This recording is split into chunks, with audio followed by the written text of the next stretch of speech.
Security found 50,000 in your desk. That was the sentence that ended everything. My boss's voice was flat, practiced, like he'd rehearsed it before calling me into his office. Two cops stood near the window, waiting. And behind them, her cousin, the CFO, leaning against the desk, arms folded, smirk cutting through the silence. "I reviewed the cameras," he said.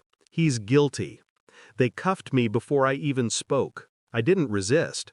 I just watched his smile, the way his hand brushed against my wife's text on his phone when he thought I wouldn't notice. In that moment, I understood something cruel and quiet. This wasn't about money. It was about removal. By the time the steel door closed behind me, the truth had already started whispering. Jail doesn't echo like people think. It absorbs sound. The concrete eats your voice, your thoughts, your pulse. The lawyer came with my son, 13, shoulders trembling but eyes trying to be strong. "Dad, I know you're innocent," he said. "I'll fix everything." I smiled, coldly. "Post my bail, son." That night, as I lay on the thin cot, I replayed the week before the arrest.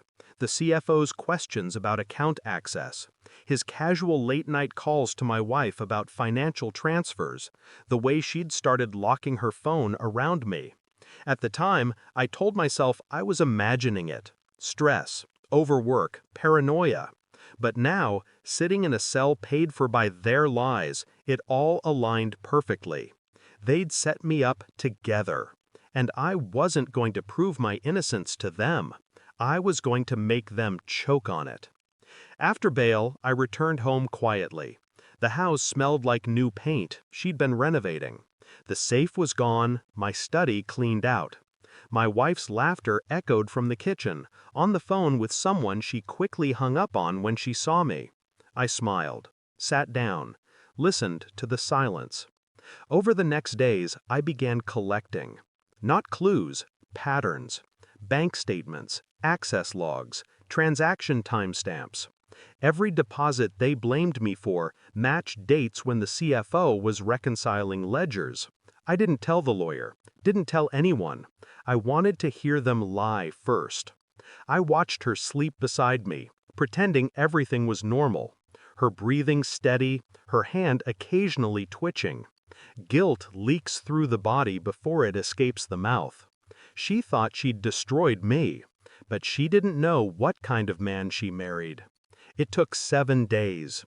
7 days to follow every digital fingerprint, every misfiled document, every accidental transfer. And then I found it.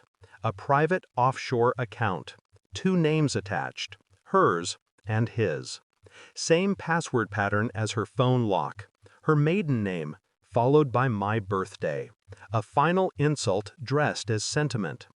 That night, she sat at the dining table scrolling through her tablet, glass of wine half full. I placed the folder in front of her. Printed statements, account details. She stared at them for a long time.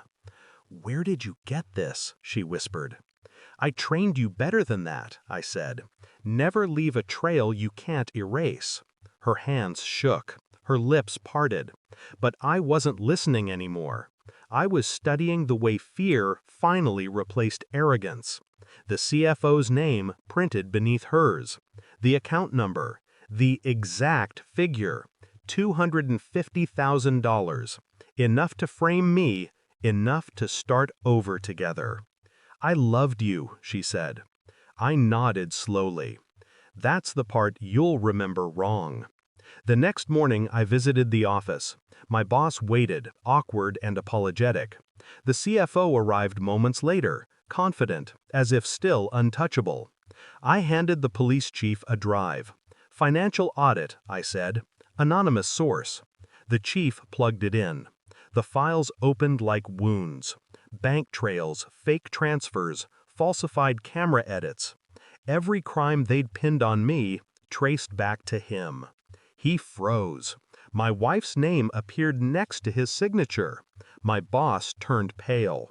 The police didn't look at me, they looked at him. I watched him sweat, stammer, beg. Then I said softly, You were right. The cameras don't lie. They cuffed him right there in front of me. Same spot I'd stood a week ago. Same sound of metal closing around wrists. The symmetry was perfect. That evening, I didn't go home. The house was just bricks now, hollow, painted over with betrayal.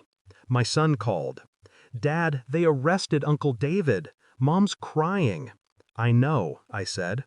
"Are you okay?" A long silence. Then, "I am now." I parked by the ocean, engine off, wind scraping through the open window. I thought about the man I used to be, the one who trusted love more than logic. He died the day they framed him. What walked out of that cell wasn't him anymore, just something colder, sharper, free. I deleted her number, closed my eyes, and let the sound of the waves bury every last trace of mercy left in me. They built my downfall on lies. I built my resurrection on truth. Thanks for watching. Don't forget to like, share, and comment. Subscribe now to Cheating Stories Insight World for more amazing stories.